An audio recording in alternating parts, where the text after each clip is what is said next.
নমস্কাৰ মৰমৰ ছাত্ৰ ছাত্ৰীসকল, আশা কৰোঁ সকলোৱে ভালে আছা। আজি নতুন ভিডিঅ' এটা পুনৰ লৈ আহিছোঁ তোমালোকৰ বাবে। ভিডিঅ'টোৰ বিষয় হৈছে ষষ্ঠ শ্ৰেণীৰ অসমীয়া উন্মেষ কিতাপটোৰ পাঠ নং 15ৰ মহোহো গীত পাঠৰ সকলো প্ৰশ্ন উত্তৰ। তেনেহ'লে ভিডিঅ'টো সম্পূৰ্ণ চাবাচোন। এইখিনিতে কৈ দিওঁ, তোমালোকে যেতিয়া ভিডিঅ'টো চাবা বা প্ৰশ্নৰ উত্তৰসমূহ লিখিবলৈ ল'বা, তোমালোকৰ লগতে পাঠ্যপুথিখন লৈ ল'বা। তেতিয়াহে প্ৰশ্নৰ উত্তৰসমূহ লিখিবলৈ এই ভিডিঅ'টো চোৱা সহায় বা সফল হ'ব। ঠিক আছে, তেনেহ'লে দেৰি নকৰি আমি ভিডিঅ'টোলৈ আহোঁ। গীতটোত থকা স্থানীয় উপভাষা শব্দবোৰৰ মান্য অসমীয়া ৰূপবোৰ জানো আহা। স্থানীয় উপভাষাৰ অসমীয়া ৰূপবোৰ হৈছে খেদিবা, খেদিবলৈ, টাঙোন, টাঙোন বা টাঙোন, লো, ল, মাইলো, মৰিলো, টোপাল, টেপৰ বা টেঙা, নোন, লোন, নেদি, নিদি, এনথোৰ, এওঁলোকৰ, ঘৰচীয়া, ঘৰ জোঁৱাই, বেটাই, পো, চিৰালে, হিৰলোৰে, পাতে, মই দিওঁতে ব্যৱহাৰ কৰা দুফলীয়া বাঁহ, মহুৰ, মহৰ, মাকুক, মাকক, কৈলো, কৰিলো, আধেলি, 50 পইচাৰ মুদ্ৰা, চিকি, 25 পইচাৰ মুদ্ৰা, গুলিৰ, গোহালিৰ, ভাখৰিৰ, ভঁৰালৰ। এইকেইটা হৈছে উপভাষাটোৰ অসমীয়াৰ ৰূপ। ক্ৰিয়াকলাপ পাঠভিত্তিক। 1 নম্বৰত লিখা আছে, তলত দিয়া প্ৰশ্নসমূহৰ শুদ্ধ উত্তৰটো বাছি উলিয়াই সঠিক বৃত্তটো পূৰ কৰা। মই খেদিবলৈ ল'ৰাহঁতে হাতে হাতে কি লৈ গৈছে? ক, সোণৰ নাঙল, খ, আধেলি, গ, বাঁহৰ পাত, ঘ, টাঙোন। উত্তৰটো তোমালোকে লিখিবা। ঘ আখৰটো টাঙোন। গৃহস্থই মহ খেদিবলৈ যোৱা ল'ৰাহঁতক চাউলৰ সলনি কি দিছে? ক, কৰি, খ, লোন, গ, চিকি, ঘ, টকা। উত্তৰত তোমালোকে লিখিবা ক আখৰটো কৰি।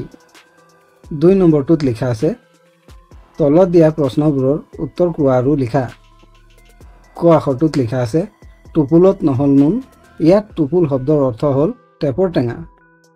খ আখৰটোত লিখা আছে, মহোহো গীতটোত উল্লেখ থকা নৈখনৰ নাম কি?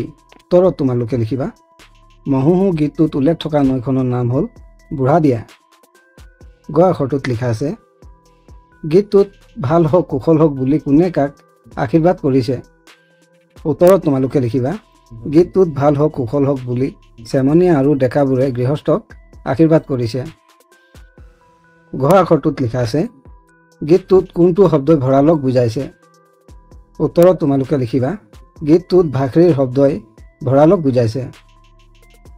3 নম্বৰত লিখা আছে, মহোহো গীতটোত কৃষিৰ লগত জড়িত দুবিধ সঁজুলিৰ নাম আছে। সঁজুলি দুবিধ কি কি? সঁজুলি দুবিধৰ ছবি আঁকা। এই সঁজুলিবোৰৰ ছবি আঁকিবলৈ তোমালোকে চেষ্টা কৰিবা আৰু কিতাপখন লগত লৈ বহিছা নহয়।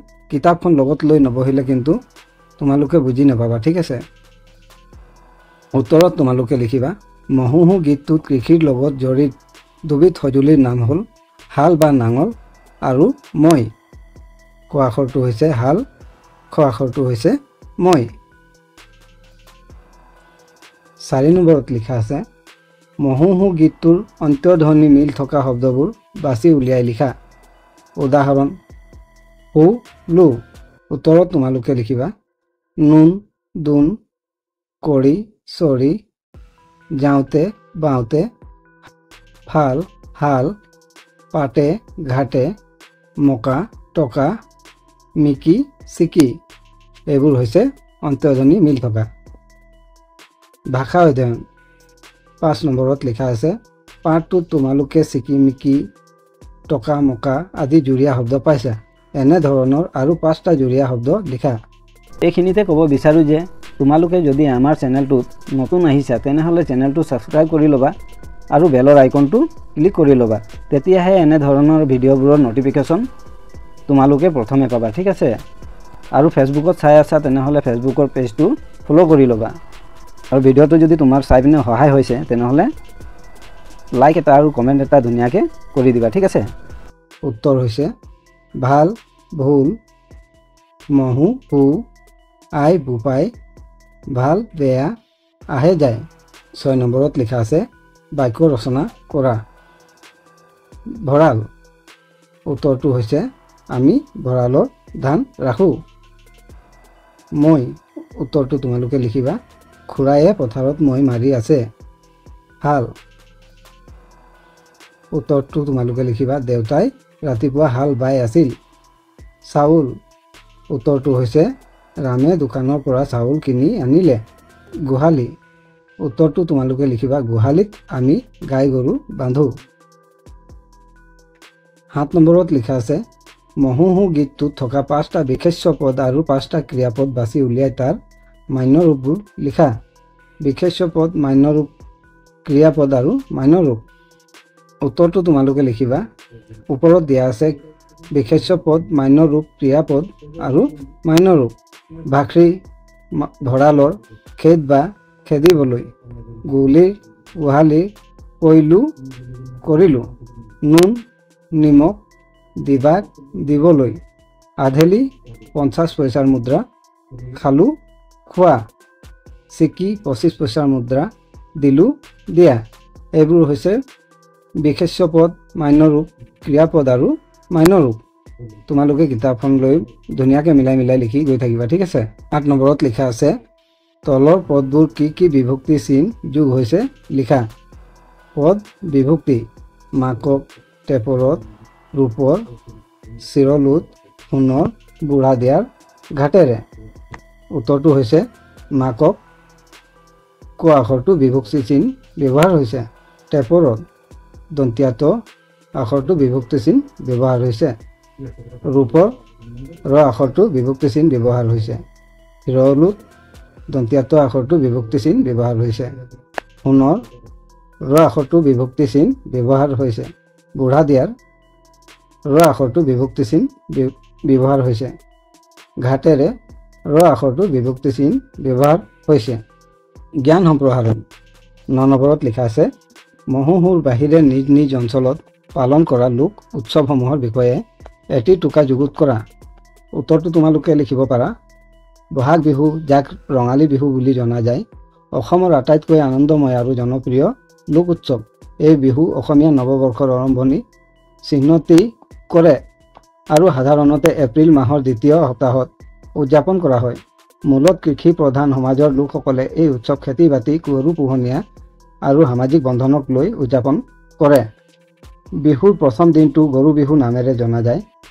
এই দিনা গৰুবোৰক ধুই গামোচা বান্ধি জাও খুৱাই সন্মান জনোৱা হয়।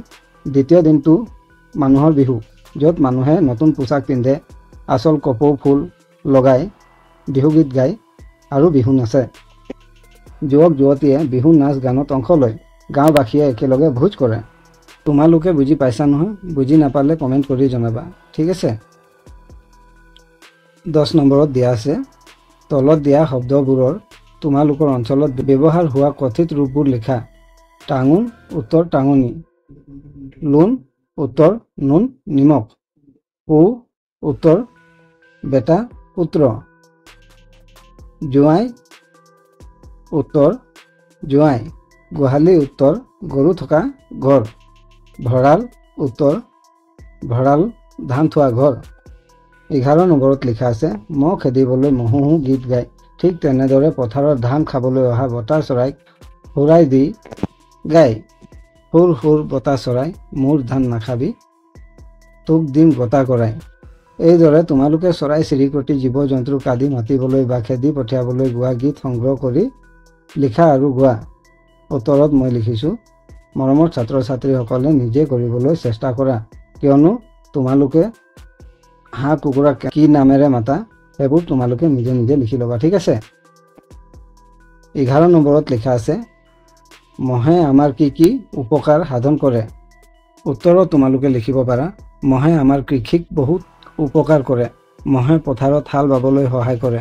আগতে মানুহে নিজেই হাল ধৰি খেতি কৰিছিল, কিন্তু এতিয়া মহে এই কাম সহজ কৰি দিয়ে। প্ৰকল্প 13 আৰু 14 নম্বৰটো তোমালোকে নিজে কৰিবলৈ চেষ্টা কৰিবা, ঠিক আছে? এতিয়ালৈকে ভিডিঅ'টো চোৱাৰ বাবে তোমালোকক ধন্যবাদ।